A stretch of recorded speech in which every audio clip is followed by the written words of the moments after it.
It's a really cool narrative-focused story game by a guy named Ross Cowman.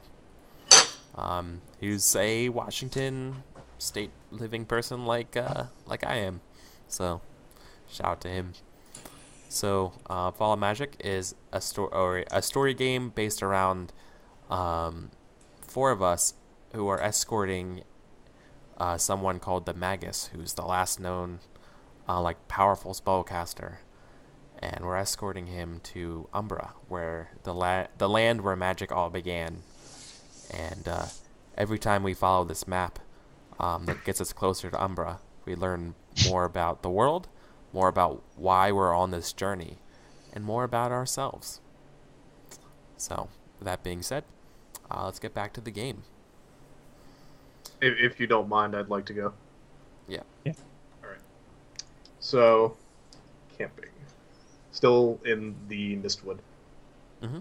So it's probably late evening after you guys have gone out foraging, or probably still about the time that Fawn was thinking over Barleytown. And you hear this mad cackling coming from much, much deeper in the Mistwood.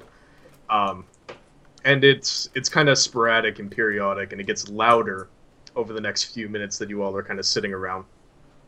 And a few people turn their heads to listen. And after those several minutes, you hear the sound of very rapid shuffling and moving across the forest floor. Crunching leaves, breaking twigs, and very loud, thundering footsteps. And out of the mists and out of the tree line, Vago storms forward, his otherwise kept clothes disheveled and torn apart. And he has strange sort of lines crossing over his body that don't appear to be wounds, but odd markings that glow in a slightly faint purple hue. And he storms forward a few paces into the campsite, and he crashes down upon his knees. And you can see that he's clutching his hands very, very tightly, and he's kind of just rapidly looking back and forth between the two, and he's still cackling, and he occasionally throws his glance up to you, and he's like, "I found them! I saved them! I did! As they said! I saved them!" And he keeps repeating, "I saved them," over and over again. The Magus looks, inquisitively or quizzically. What did you save? And Vago keeps kind of just like cackling and looking at them and throwing his gaze upward at the moon, and then he like unfurls his hands. Yeah. And filling them are a bunch of the purple leaves, like the one he's carried, but they're all sort of withered and crinkled and torn apart, unlike the one he had been carrying. There's no sort of energy or spark to them as the other one had, and they're all just kind of drooping lightly and falling out of his fingers, and he keeps cackling, and he's like, "I saved them for her! I did as she asked! I saved them!" And he just kind of keeps on like this for a few minutes until he gets calmed down by the Magus. Yeah, I think the Magus looks a little confused. I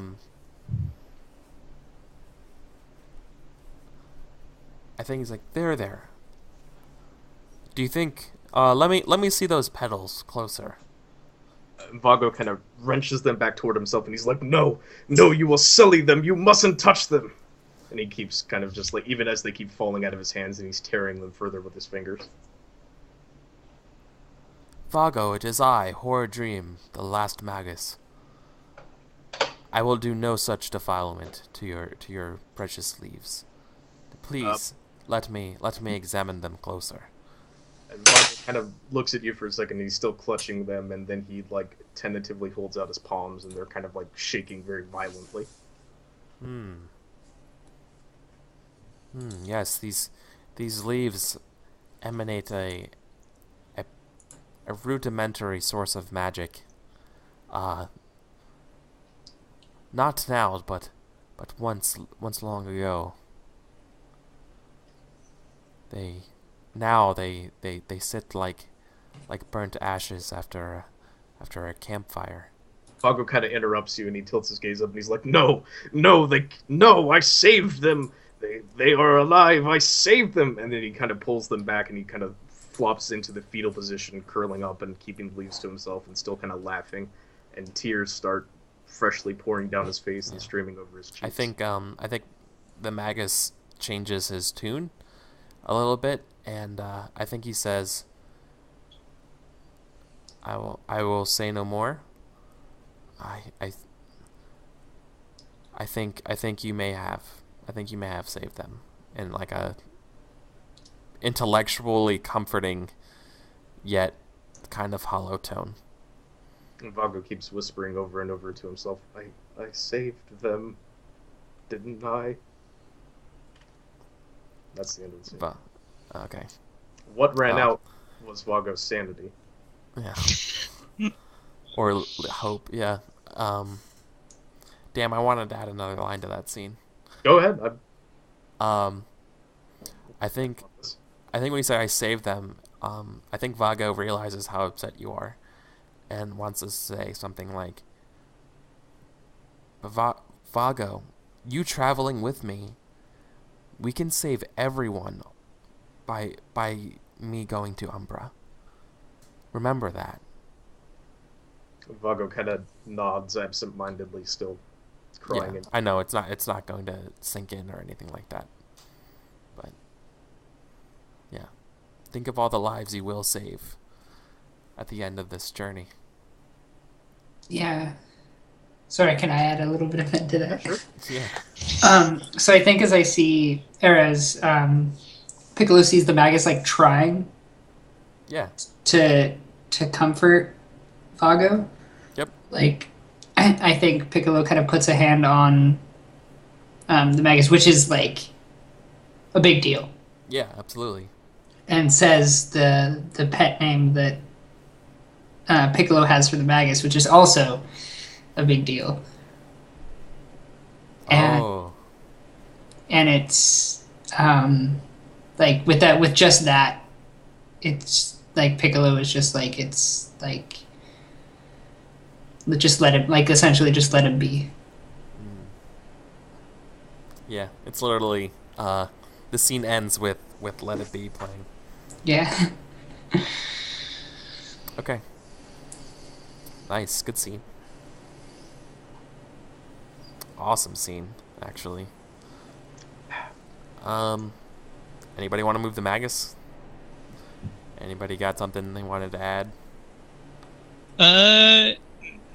I think if it's my turn, I would move the Magus, but I want to like leave a hole if someone wants to do something else in the Mistwood before we move on.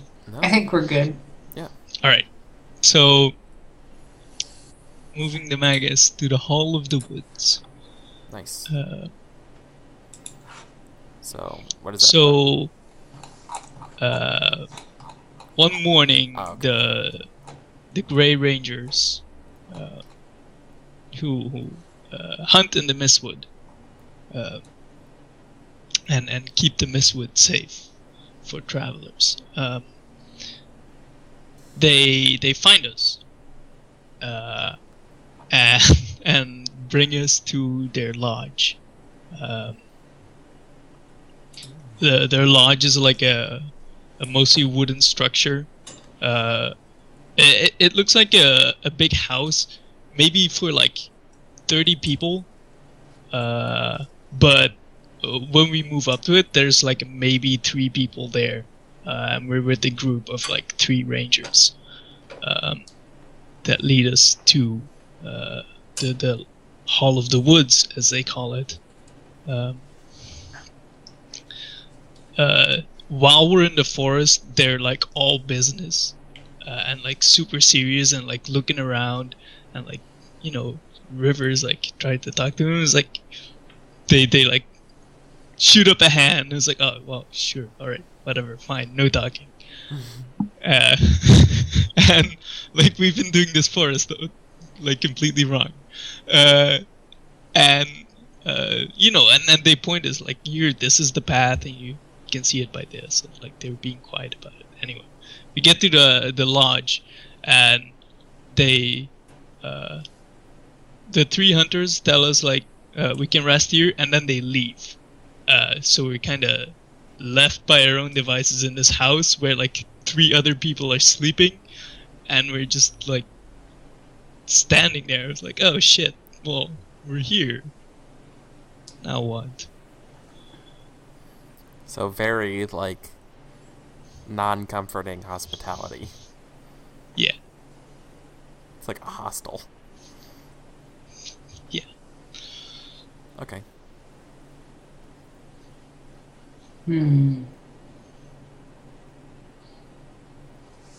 I got a scene. Okay, go for it, because I'm still trying to think. There we go. Get out of here. Chrome gone full screen. So I'm gonna go to the Spirit Lake. So I think Fawn and the Magus. So can somebody play the Magus? Yeah, I'll play it. Okay. I think Vargo's here too, actually. Everybody but Piccolo. Sorry. So we go to the Spirit Lake, and I think Fawn looks over this lake for the first time, and this lake is black. Like the water isn't even like blue. It is strictly just the color of night. A starless night. And I think I mentioned how tranquil the lake is at this hour, and one of the rangers says, yes, because it is witching hour, and the waves and tides of the world cease to be in this lake for an hour. It is the hour where the spirits rest, or so the legends say, as they look to the Magus.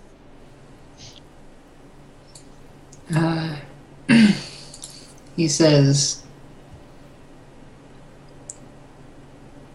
"Oh, that's all, poppycock."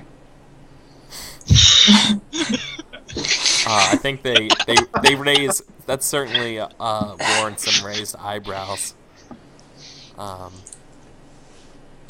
think like when he notices that the eyebrows have raised, he goes, yeah, "Sorry, yes, it's no laughing matter." I've only the more, and I think you see like everything that's gone on. You're starting to see a little bit more of a break in the Magus. And he says, I've tended to avoid the witching hour in my practice. It is volatile in nature. So consequently, I don't know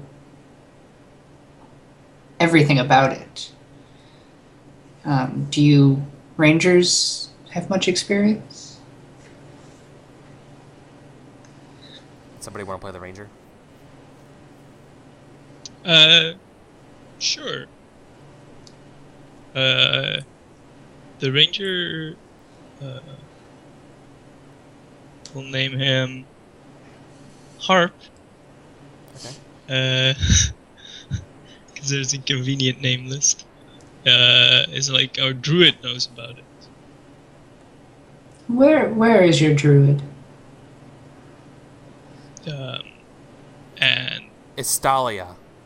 Another one pipes up. it's Oh, that is- Estalia.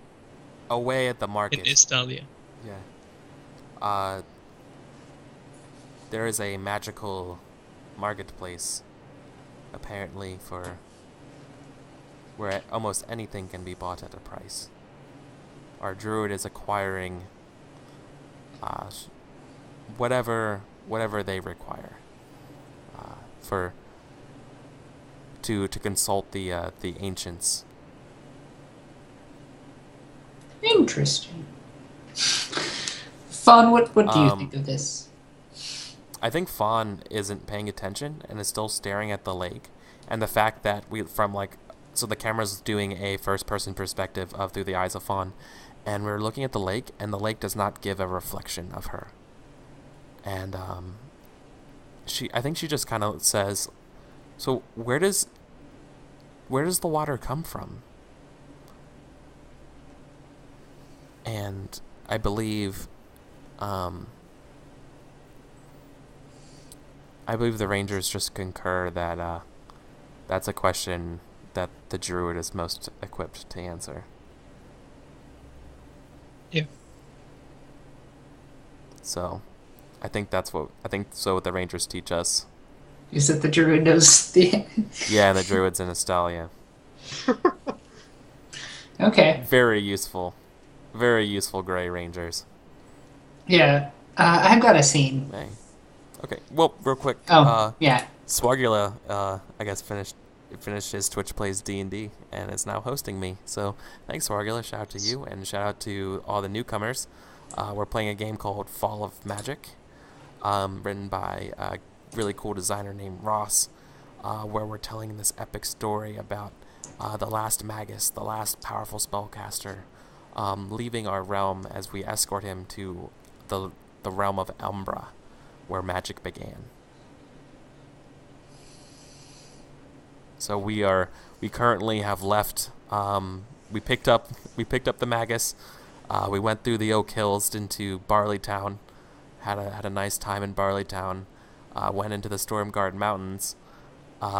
Unfortunately, we found out that the Stormguard are not too pleased with the Magus, and also not too pleased that one of our traveling companions here is actually wanted for crimes in Stormguard. And so we escaped, and we were evading capture in the Mistwood until we found the hospitality of the Grey Rangers. And so we are here. So sorry to interrupt you, Robert. Oh, it's fine. So I think Piccolo, while everyone else has left to go check out the lake, Piccolo is going. He has heard of the druid,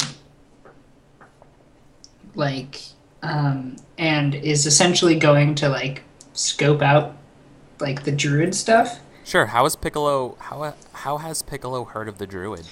I think that he when he was learning from the Magus, when the Magus would avoid certain topics and certain like the witching hour and spirit magic stuff. You would learn in secret. Yeah, this is a personal thing. He knows of Totally. this and he's trying to go scope it out. Crab singer learning weird magic. No problems there, right? Yeah. He's gonna sing to the spirit crabs. Come on. And That's my dream job. crab singer. Yeah, but so he has to go through the hunting grounds to get there. Sure. And he's just kind of wandering around, trying to. He knows in the rough direction, but he's trying to find his way, and we'll see what happens. Yep.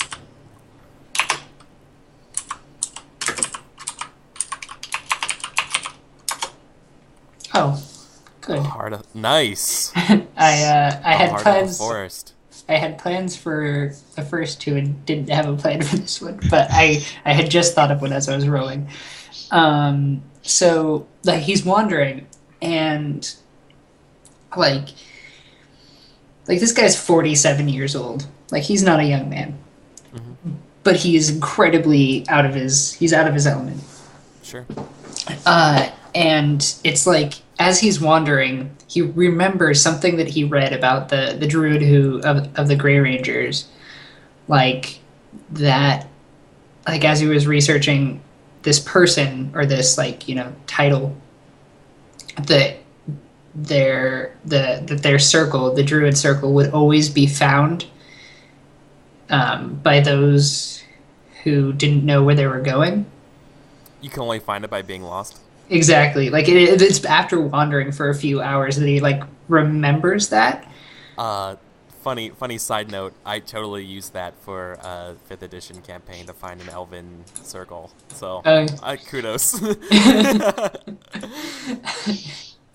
Yeah. So yeah, and so he like it kind of just dawns on him the moment that he gets to like the heart of this forest, completely lost, but he has found what he's looking for, and that is the end of the scene. Awesome. Super good. I have a scene piggybacking on that. So, if it's not going to tear anything apart, I imagine that the Circle of Ancients is also right around the heart of the forest, if not directly in the heart of the forest. You can make that assumption. You can, or declaration.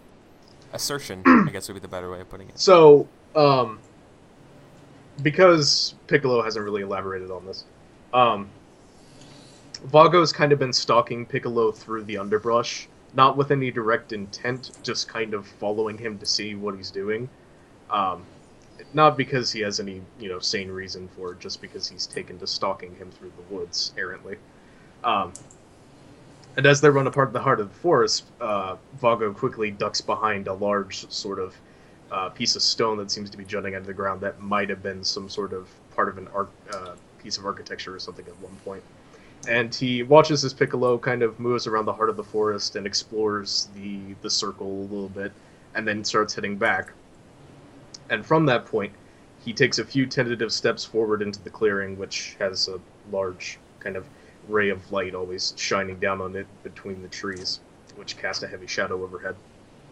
And he steps into the middle, which seems to be a little bit more barren than the rest of it, because the circle is grassy, and in the center it seems to be a bunch of kind of just dirt and dead earth.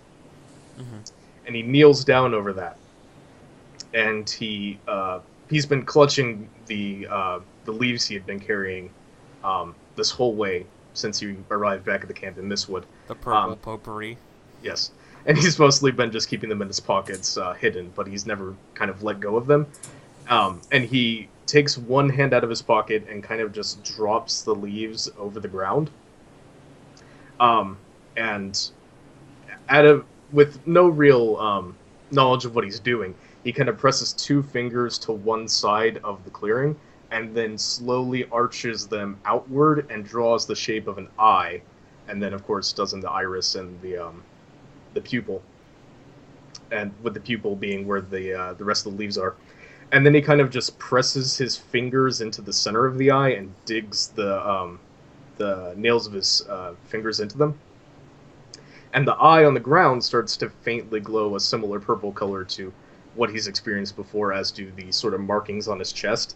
And he smiles to himself in a very wicked way, still not wholly aware of what he's doing or why he's doing it. And then he wrenches his fingers away and kind of just like thinks on what he's done for a few minutes, and then gets up to leave. Can I add an addendum to that? Sure. If it might, I think that when, you wrench your hands back, like you hear from behind you as Piccolo just kind of says, "Interesting." The bugger kind of whips around and he's like, "What is interesting?" And I think if we could end the scene there, because we'll pick back up as when I get to the Circle of Ancients. Yeah. Cool. Leavington, what's River doing? What is River doing?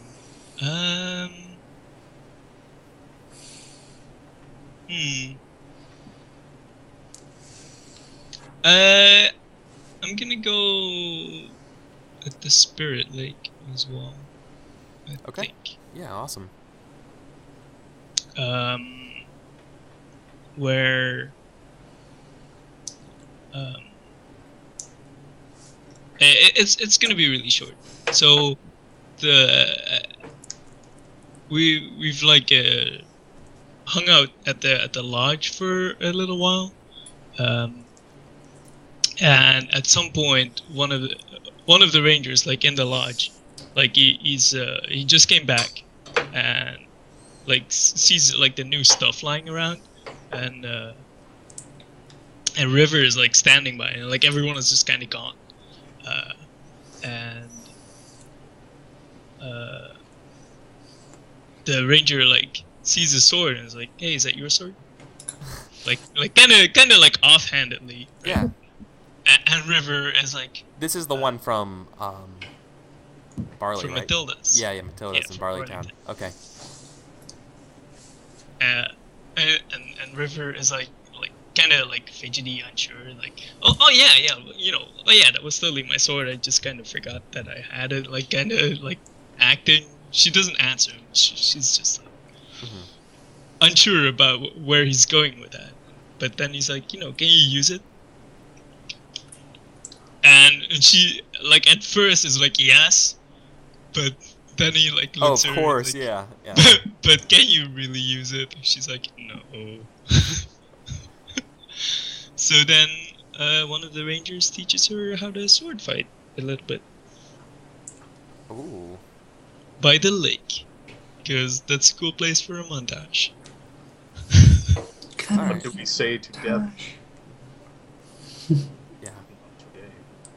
I think I'm gonna go to the Wild Altar.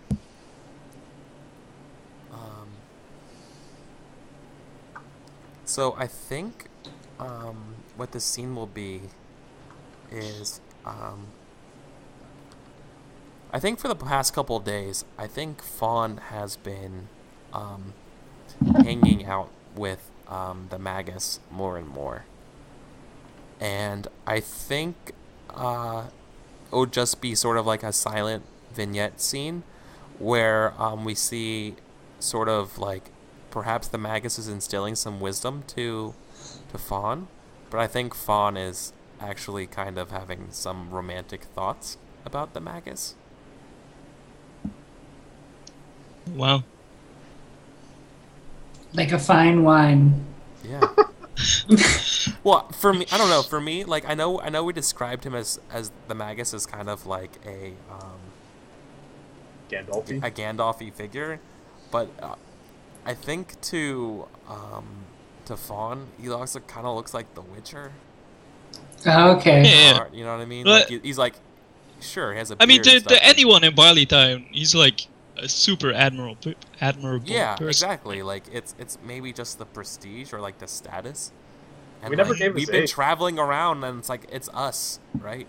And like I mean, Right. the Rangers Yeah. are here, but like Maybe being there's something- closer to him, he isn't just old all the time. Yeah, right? no, like he See, clearly past- exactly. He's so smart. You know, it's everything like a 19-year-old. Like he's so smart.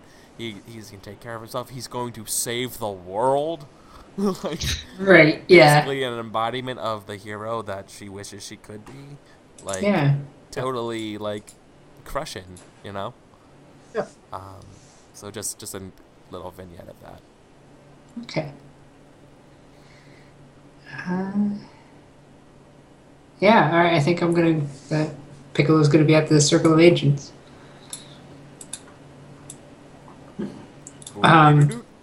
Yeah. And we flash back to, so Vago has said, what's so interesting? And I think Piccolo kind of leans down and says, no, continue.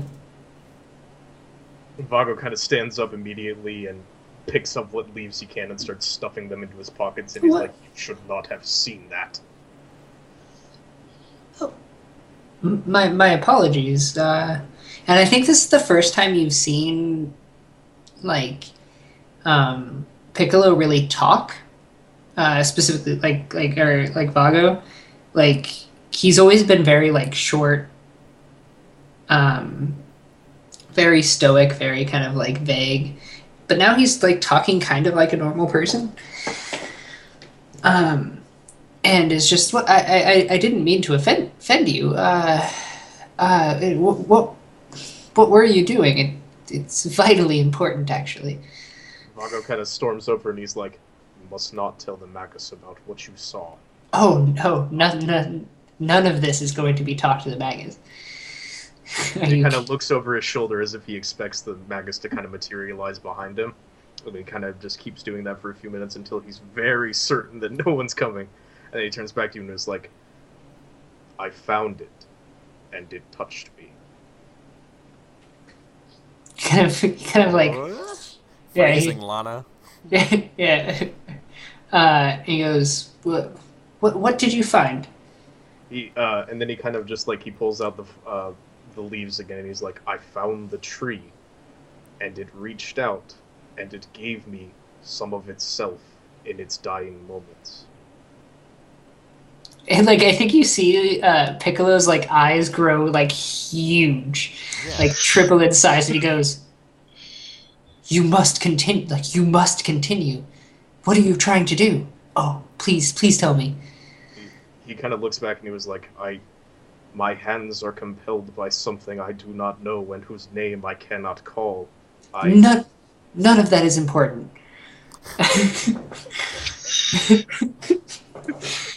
Please, let your hands guide you. Walk the sideways path. So Vaga kind of turns back and he looks at the circle and it was like, and then he turns back and he's just, I don't know. I was simply testing what it could do. I do not know the symbol. I do not know the meaning. I simply do. I do not know why.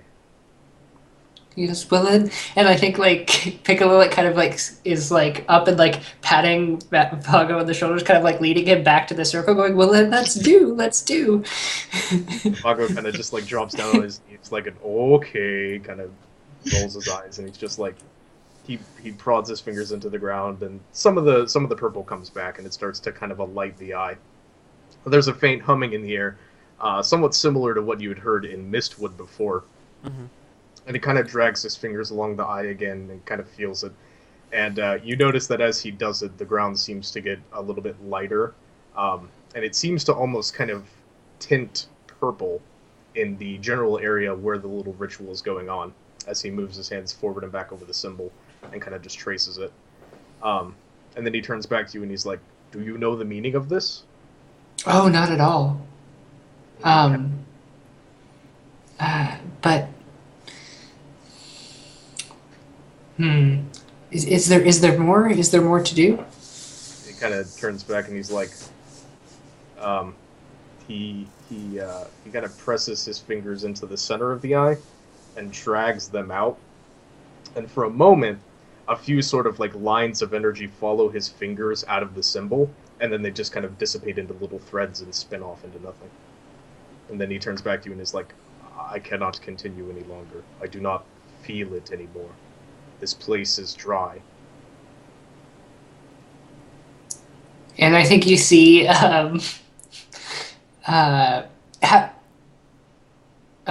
like when you see Piccolo's eyes get very, very large again.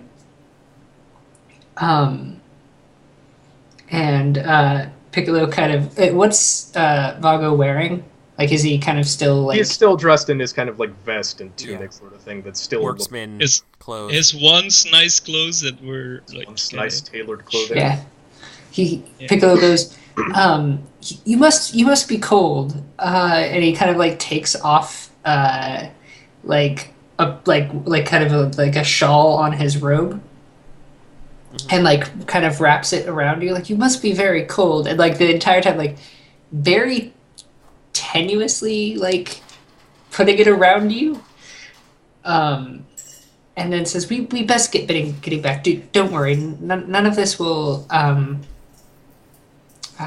leave this circle, I promise you. And Vago kind of nods for a moment, stands up, turns back to you, and he goes, you are wise to make this choice. Yeah. Thank you. And like I think like Piccolo kind of pats Vago on the back as they kind of like leave. And what the camera sees is that like the lines in Vago's chest and like around his body have gotten deeper and like more vivid. And that's why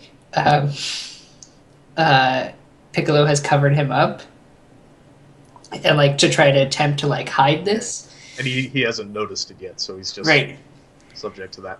Also, and just as kind of like a last little aside, the camera kind of pulls back, and you notice that the purple tint that was spreading on the ground is still going outward, and it's starting to kind of touch the grass and wither it.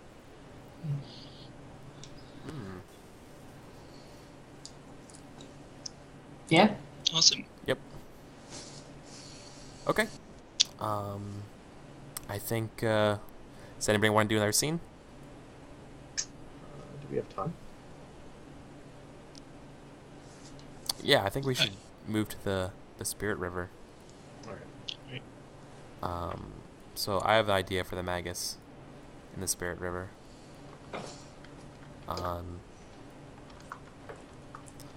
I think we leave, and we leave the ritual undisturbed as we left it in our previous scenes. And so I think we make it. I think we make it into the forest going to Estalia, as in I think the Magus has declared that if we can meet up with the druid before we go, we'll be we might be able to save some extra time and get promised better weather and safe passage to Umbra. So what's following us into the Spirit River is the lingering effects of that ritual. I think there is, like, I guess, like, it looks kind of, I guess this might be part of the movie where everything looks kind of happy and, like, we're getting ready to go. And then we go back and, like, we look at, like, the camera looking over at the ritual. And there's, like, these, like, purple, like, mushrooms growing. All right. So there's some sort of curse or malevolence in that magical ritual. Yeah. Okay. Something dark. Yeah, I think, yeah. All right. I think we have, So- we probably have time for like one or two more scenes, and then we can do our post-mortem. Okay, well, I just went, so I'll let someone else go. I just went. I'll go to fishing. Where we're following the path, the ranger path, trail to Estalia, which follows the Spirit River for a while. We made camp and we River sets out to fish because she's from the mountains and she didn't really fish like ever because they have like the tiny little streams and stuff, like nothing to really fish in. So she like You eat mountain salmon,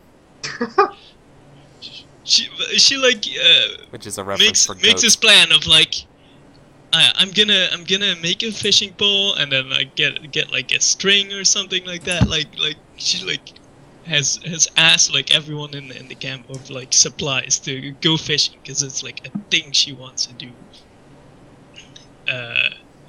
So you have life, and it's a like- branch and a string. yeah, and it's like this hook that's like not sharp enough at all, but like she wants to do it, right?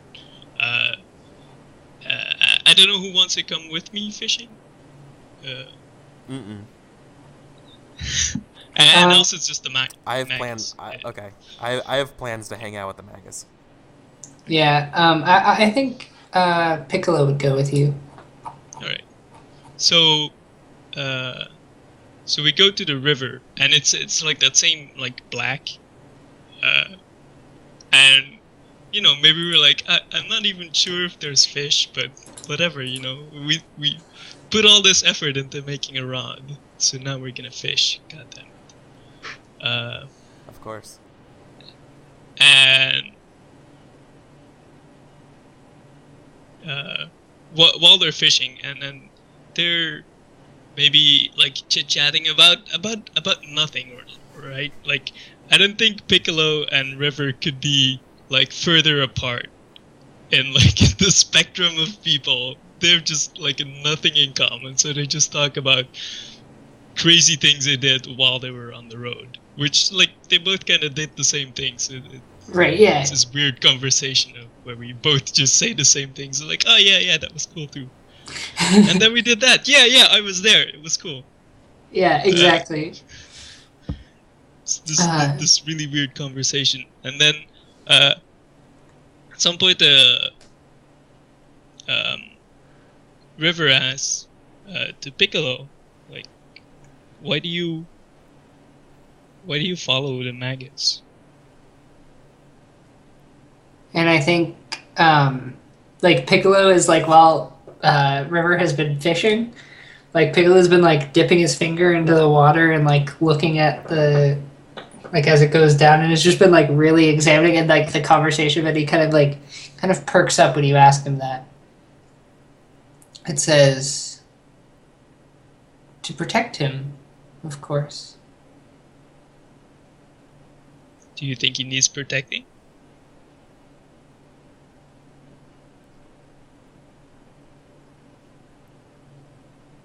Obviously. And she's like, are you going, all the way to Umbra? And it's like a huge thing for River. Like, Umbra, like, Jesus Christ, like, who goes to Umbra? That's crazy. Well, that's what I promised to do. And River says, me too. And then she looks at her line and, like, lifts it up and, like, nothing. And it's like, I think it's time we go. I think it is. Nice. And I want to almost add, like, a little bit of subtext to that, Sure. where I think it was kind of obvious that River wasn't sure about the promise. But I think, like, in both of, like, there's some, like, as the camera pans between Piccolo and River, you see the same face, but on, like, like the same kind of, they're both making the same face of, like, kind of, like, doubt. Yeah. Right. Yeah. And I think it's maybe for, and I don't want to put, like, words in your mouth, but for River it's like more that she doesn't want to, and for Piccolo it's more that maybe he can't make it all the way to Umbra. I think that it's a little bit, Piccolo is a little bit more devious. Okay. Yeah. All right, I have a scene. We'll leave it at Go. Unless Vago wants to go. I'm gonna throw it over to you. Okay, I'm gonna do by Starlight. I think on the Serenity that is the Spirit River, as we sort of, like, glide to Astalia, I think I might reveal to the Magus, perhaps in, like, a teaching moment or something like that.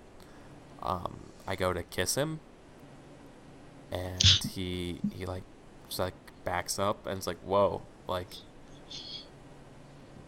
you can't do that. I'm not okay with that.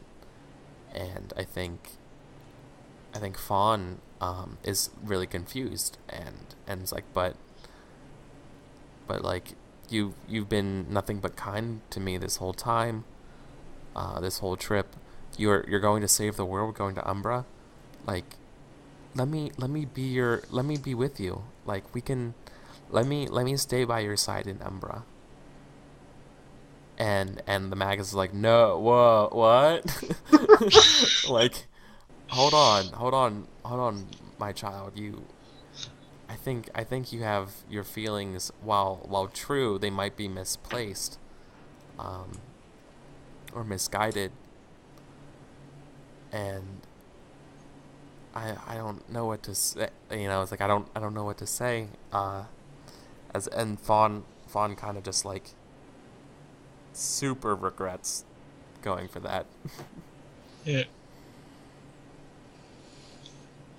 Whoops. Super regret. Yeah. Whoops. Mistakes were made.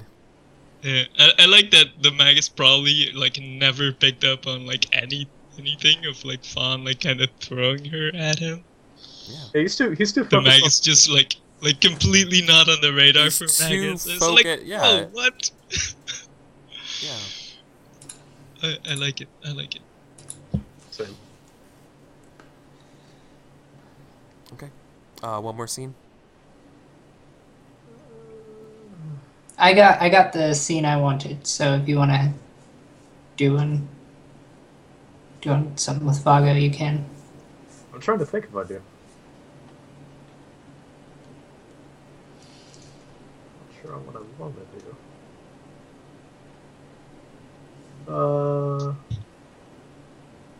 I think I'm set because I can't think Okay. of anything. No, that's fine. Well, I mean, it's 11:58, so Then we move to the tall grass. There's raptors. They eat everyone. Ah! I mean, to reveal how far we still have to go. We made it halfway. Yeah, maybe about halfway, unless we went into like say the cavern or something like that. We entered the mines of Moria, where there's a lot more things to do. So, let's talk about the game. Mm-hmm. What we liked, what we didn't like. Let's start with Nick. Nick, you're a newcomer to Once Upon a Game. Longtime viewer, first time caller. Yeah. Tell me your thoughts about it. It's very hard to come up with anything I really don't like because the focus of the game is in giving you a somewhat narrow space to work within, while not limiting what you can do with the environment or the characters therein. Because it gives you, it gives you a setting, it gives you a prompt, it tells you, okay, this is your creative space to work within, and then it says, do whatever you want with it. Which is fantastic, because it doesn't force you to railroad your character in any certain way. It doesn't force you to obey, like, very strict or harsh rules about the universe or what characters have to be. Like, as you see what I did with Vago, I went completely off the rails because I felt like it. I felt like doing something more magically centered, more interesting, because the setting didn't limit me that way. Yeah, I wanna bring over here just so that anyone who joined in late and missed character creation at the start can see this. So we chose our characters based off first our names. So there's a list of names here. What is that, like nine names? 9 or 10, and then we have to choose our titles, and that's it. So like we know we're from a place, and we're one of these 3 options, and they can be as literal or as figurative as you want. So like every time you play this game, you could have way different takes on it. So I totally agree with what Nick's saying here, where if he did a giant, and like, well, what's a giant? We don't know. And so he went with more like a traditional but like magically bent giant who's probably a little smarter than average. I will say I'm kind of disappointed with the lack of names, but that's like my only complaint. Yeah. I would have liked more than 9. The titles are fine, but 9 is kind of fair. Yeah, that's something I would just kind of give to players to say you can pick. Yeah. Any name. Or your own. Yeah. Okay. Yeah. Yeah. Like Crab Singer. So Robert, why'd you think of Crab Singer? Speaking of which, Piccolo was our Crab Singer in this game. So like I started out because I was just kind of feeling goofy, and then I was like, okay, well, he's a crab singer, so what can that mean? And I started searching for crab. I got the bird token, so I was like gonna search for like birds with crab in their name, and I found one, but it wasn't very good. And then I just looked up the definition for crabs, and one of the definitions was to move sideways or to sidestep. And for some reason that just clicked into my head, this like diviner who sings the sideways path. Like he profits. Yeah, he profits. He helps the Magus essentially decide on which way to go.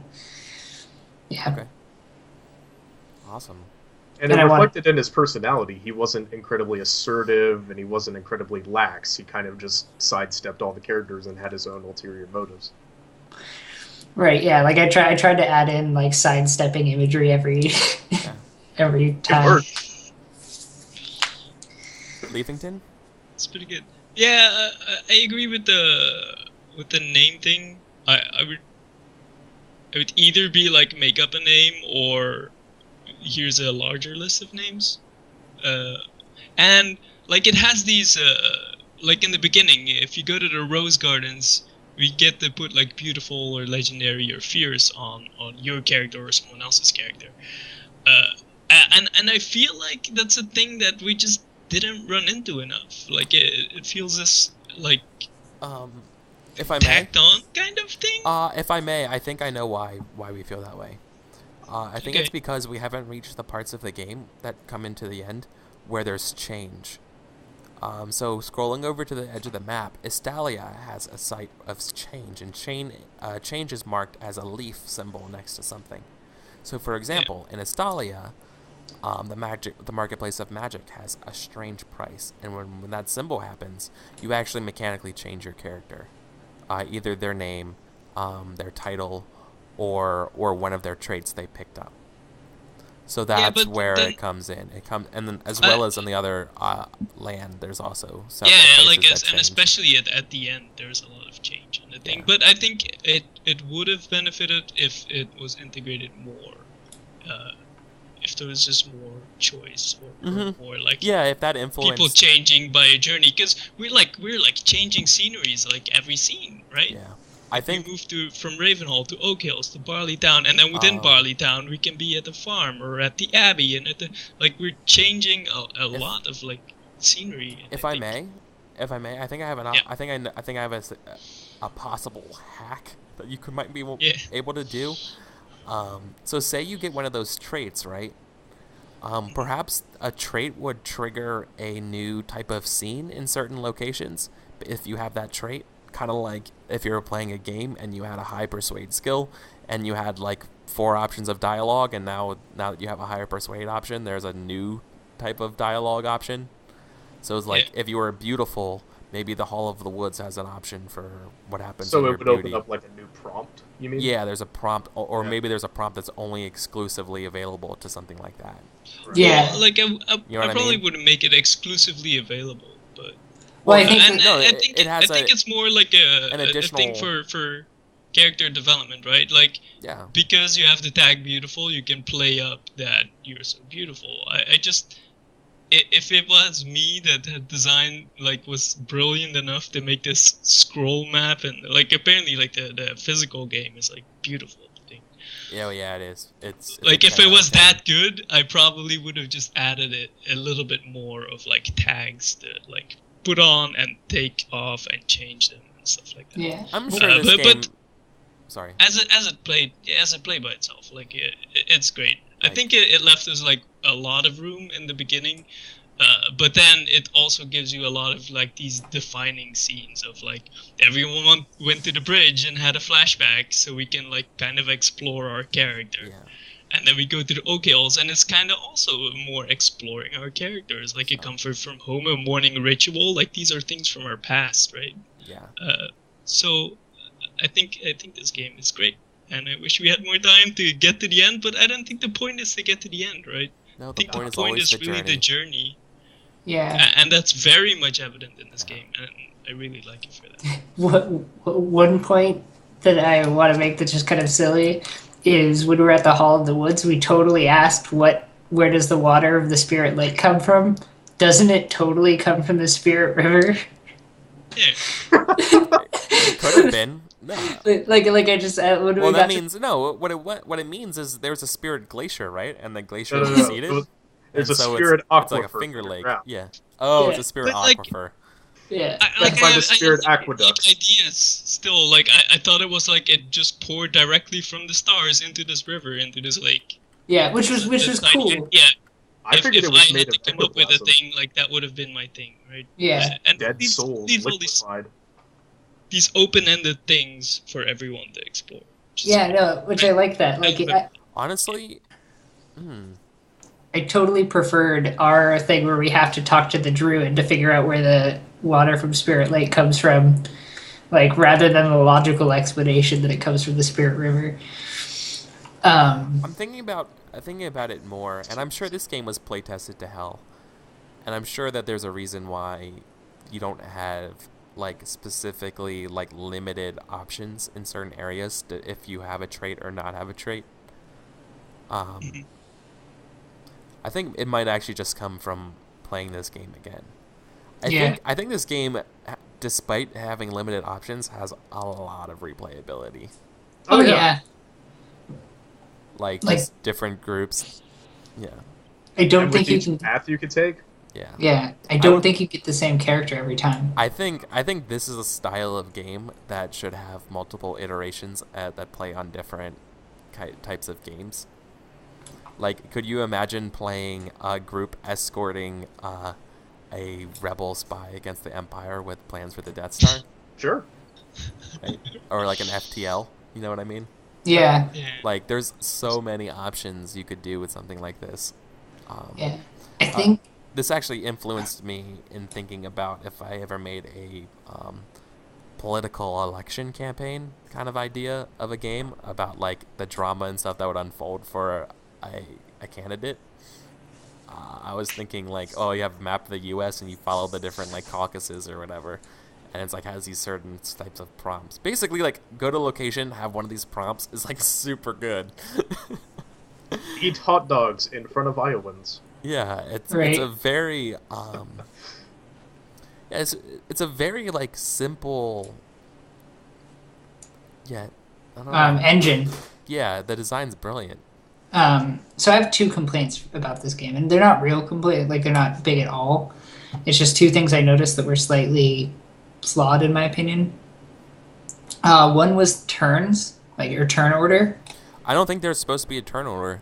Yeah, but like I think it got really like I think we worked it out, but I'm wary of any game that kind of requires that to be worked out. That it doesn't have like the spelled out thing that requires a good group to work together and make like I would have rather had like either some way of rotating or like really keeping track, or have completely laid it open and said like Atlas does, where as long as you've put something in, like because You it's have also to wait till someone else goes.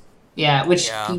you can Yeah. kind of do in this, but it's hard to keep track of sometimes. Like what round am I in? Yep, Yeah. totally. It doesn't and- explicitly state in the each turn section, so something more open would probably work.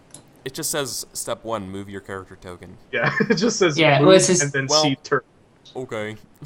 Yeah, well, it says like you guys, like the players take actions in turns, but that's it. It just like- says turns. It doesn't say how to move turns. Yeah. Yeah. And then the second one, and I think that this, because I played, what was the one at Story Games, the witch game? I can't remember the full name. Oh, I don't remember the one you played. I know what you're talking about. Yeah, that one had a very similar style to this, but it was much shorter. Like there was only like 4 or 5 places, and I think that, I mean, obviously this game was fun, and I liked ending it at the Spirit River, but I would almost be interested. I feel like having endpoints would kind of be an interesting thing, having or natural endpoints to the session, so that you could have Yeah, there's no real. There's no clinchers or anything. It doesn't No, say exactly. big event here. No, it's everything is weighted equally. Yeah. right. So Yeah, that's a and good it, point. you kind of build it like I think we got a pretty good end of this chapter or this like of book 1 at the Spirit River, but that's because we all knew that it was the last one, and so we kind of had to But that's put it in. okay. But, Yeah. but even then, right? Like Um, River and Piccolo were like doubting the journey. Fawn just got shot down by the Magus. Vago is crazy. Like we're in the dark period, and then the second movie, like it's gonna resolve, right? Yeah. hold Actually, on. There's actually Good ending rules at the point. end of the game. So, Ooh. so something that I didn't do because I didn't read this part kind of all knew was there was the last round, and we knew that we're gonna be finishing in the Spirit River. Like, I think we all knew constraint-wise that it happened. Am I off base with that? Yeah, no, it was... we knew. Yeah. So then it says roll up the scroll. Well, you can't really do that on the internet. So yeah. But the next part is there's actually a deliberate reflection part of the game. Yeah. If we want to talk about that, but you clearly have something on your mind, Robert. What's up? I think I'm wrong. Oh. Okay. So they have planned for sessions, and they've given you the Mistwood, the Hall of the Woods, and the Spirit River to end on. Oh. If you look at them, each one of them, like what the Hall, why we must stay. The camping what runs out, like that's a cliffhanger. Like so, it basically assumes that you can get 3 in. And then, depending on how long your session is, you can get to these 3. Yeah. Or if you look, down to the Stormguard Mountains, you get to here, and then the ice rail. So, like, you can get to if you go the Stormguard way, you have 3 where you can kind of you can end on as well. So, like, I think they have kind of done it. It's just not explicit. Yeah, it's not explicit. And if you think about it, when we arrived at the camping scene at the end with Vago and all that, that was a solid endpoint as it was, so it makes sense. Like, if we had cut it there, it still would have been logical. So, yeah, I kind of get that. Damn. Well played. See, yeah, I feel like this game was probably more well-designed than we're giving credit for. Than one playthrough can... Than one like half of a playthrough would, yeah. Yeah. Totally. So let's look at the actual list of things about reflecting here, and let's hit a couple of them before we send off for the evening. So what a particular moment we enjoyed or you enjoyed? Any of my Vago bits, any of the crazy bits. Anything I did, I liked. Well, actually, admittedly, that exchange at the end between River and Piccolo I did enjoy that a lot, simply for the subtlety in it. Subtext of I enjoyed that you went for it with Vago. Yeah. It was like, I'm just going for it, and you left stuff in, like that fast burning candle stuff. That was like in my mind, like you left the thing in that was just open for anyone to pick up at any point. Yeah, no, you're definitely really good. I was like, I have to like put that thing back in because Nick made it up and it was so good. That was supposed to be a direct allusion to the Magus because the candle's burning down very, very quickly. Yeah, I really liked the scene where the Magus snapped at River. Oh, in the Mistwoods? Yeah. Yeah, I love the whole Mistwoods. Yeah. They're a fun location. Nice. But watching that character change so abruptly was really interesting, yeah. Yeah. I like following the Lord of the Rings style of we have to go back through the mountains. Yeah, that was cool. I liked that we because I was actually looking at Castle Stormguard, and like the hospitality of the Storm Queen, a sincere apology, what you inherit. Like, as per the game, like it could have actually been fine. Like the Stormguard is not. It's meant to be a little bit more difficult. Like.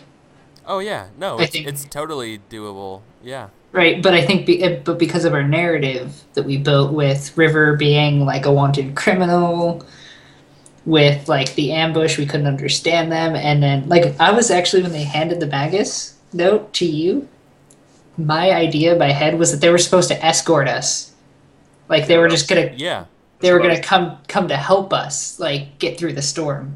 Right. That's what I thought. Sorry, go ahead. But then you took it and went with the. No, they're gonna try to trap. It's a trap, and that was so good. Like I was like, oh wow. See, I want to take a moment there because that's what makes story games crazy cool. Because what's obvious in your head is not obvious to other people. Like, I did not pick that up. I was like, oh my god, he's setting up this perfect trap. It's totally a trap. We got to go with this. Yeah, We gotta get out of here. which is great. Like I kept it like, and that's why I like keeping these things open. Yep. Like with the Circle of the Ancients, when I left what it actually was open. Yeah. Yeah.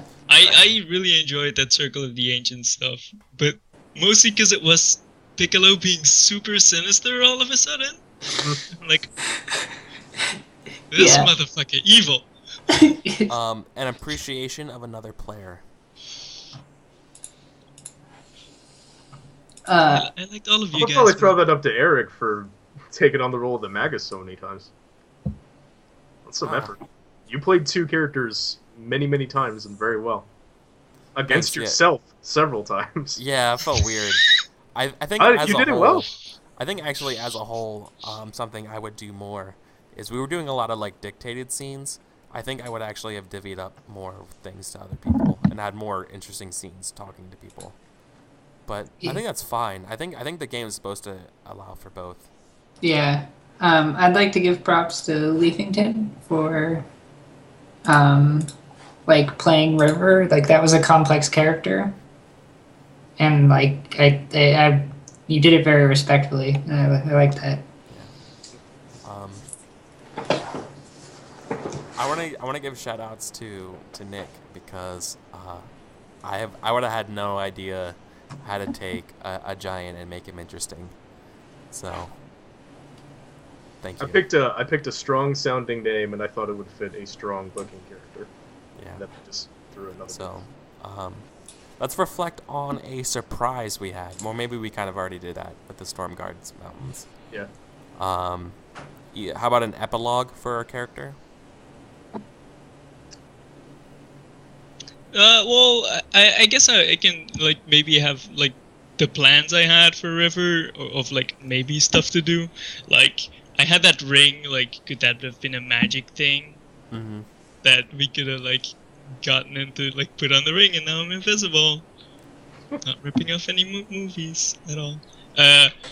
Or like she is like the heiress to Alana Storm Queen or something like that, and she ran away, and it was like. She kind of stole it, but in the sense of like, you know, They really belonged to her the whole time. Yeah, or you know, stuff like that. Yeah, I mean this like just so I could get out of like, hey, you're a criminal, you go to jail. The journey ends here for you, because that's like a lame ending. This right? game, this game just screams like YA novel. Right. Right.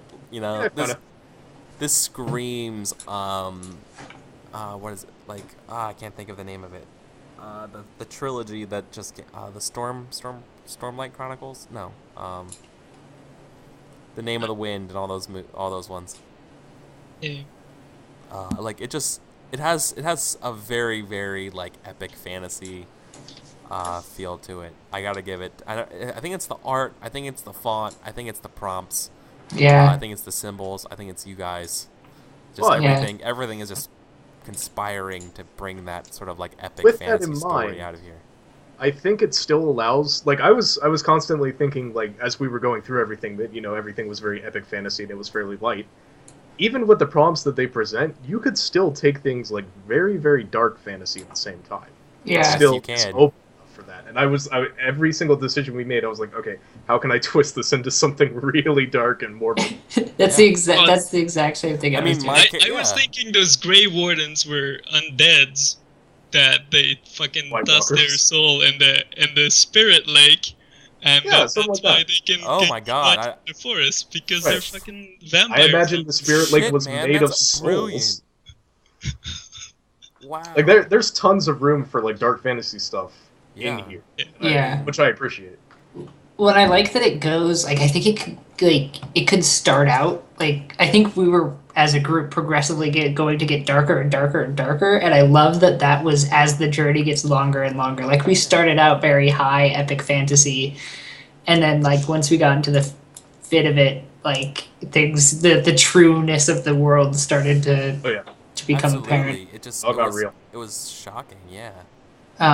So I think it's obvious that Piccolo was, and this might not be obvious, but it was obvious that Piccolo was going to essentially try to steal the magic from From the Magus. the Magus. Like that was my plan, was that we get to wherever the source of magic is, and Piccolo just straight up. Yoink it. Yeah. I was going to have Vago probably kill the Magus and attempt to do basically the same thing. I was gonna have Fawn marry the Magus. Oh, well, I'm we'll shipping put a it. dent in those plans. Shipping it. OTP. Fan art will be up. Leafington will do it. Well, or something like that. I was thinking about the next part for Estalia, and like I like that how you fix what is broken, and clearly she's gonna try to fix her broken heart. So like, I love how you can take the prompts and make them metaphorical, or literal. God, it's just such a cool game. I really liked my character. I really liked playing a very flawed character. Who, or not flawed, but like she was just normal, like complex, just like complex character, where she's actually not a hero, she's just like a normal person, and just kind of misguided. A normal person with Who- the weight of a hero. Yeah, exactly. But Doesn't you know know, what's- I was gonna eventually go into how she ends up being a hero after all, and like that's like for me, I was like, fuck yeah, right? Nah, her Makes soul sense. is crushed in the dark deeps, and no one ever. Oh yeah, no, she just kills herself in the spirit river. We're done. That's how you make a dart. Yeah, no. All right, so how about an emotion or memory the game evoked? Lastly, but not least. It's hard. Fun, loss, Yeah, fun. Is fun an emotion? I don't think fun's an Joy. emotion. Um, Nostalgia, I would say. yeah. I mean, nostalgia for sure.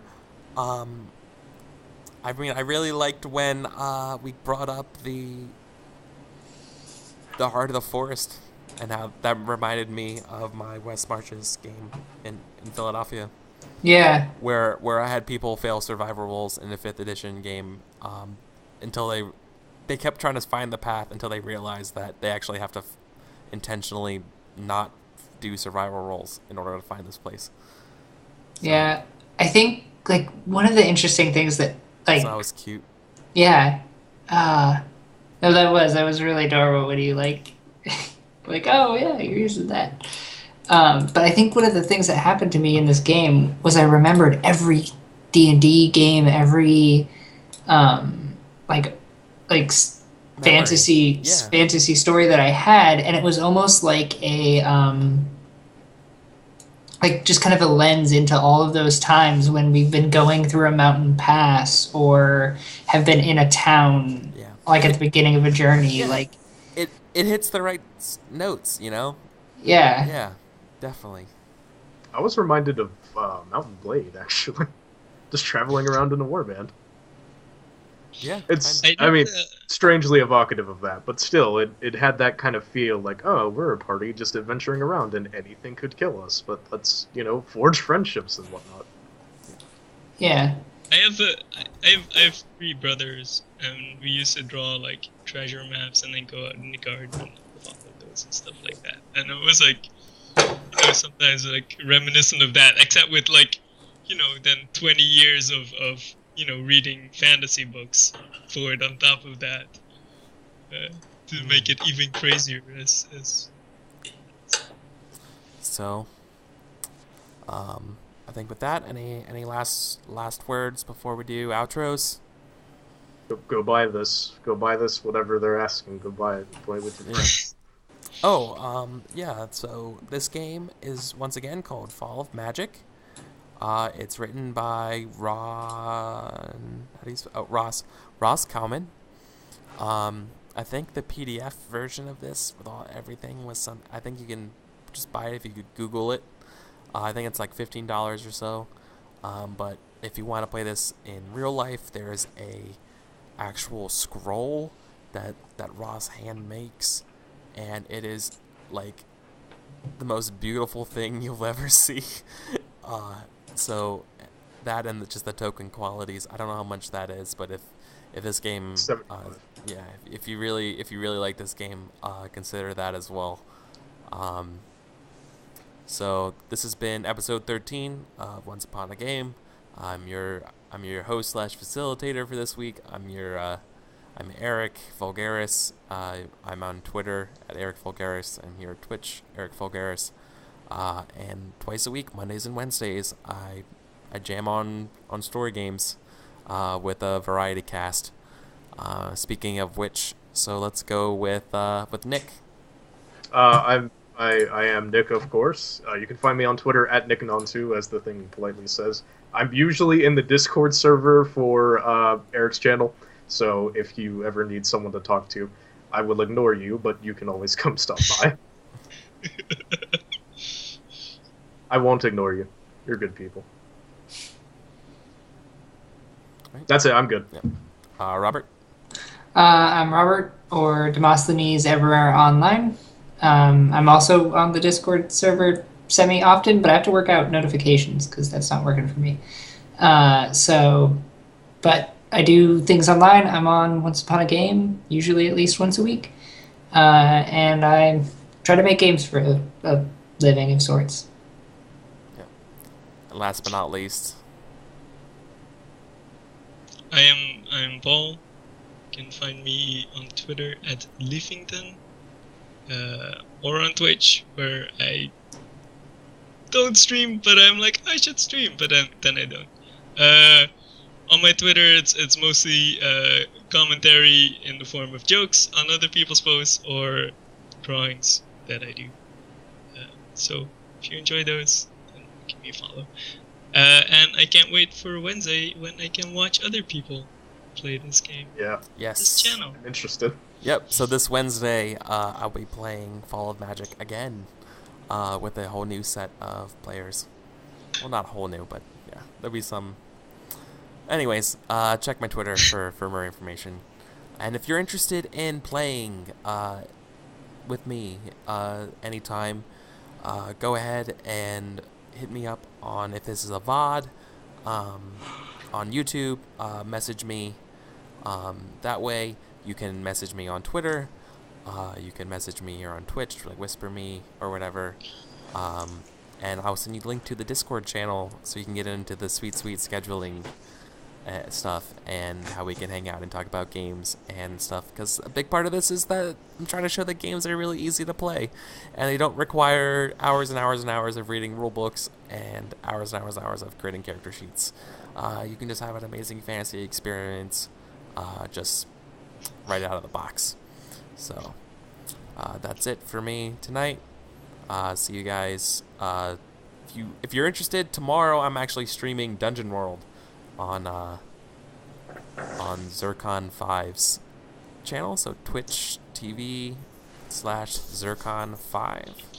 I'll be playing Dungeon World, and then see you there on Wednesday, where we'll be doing more Once Upon a Game. So, good night, guys.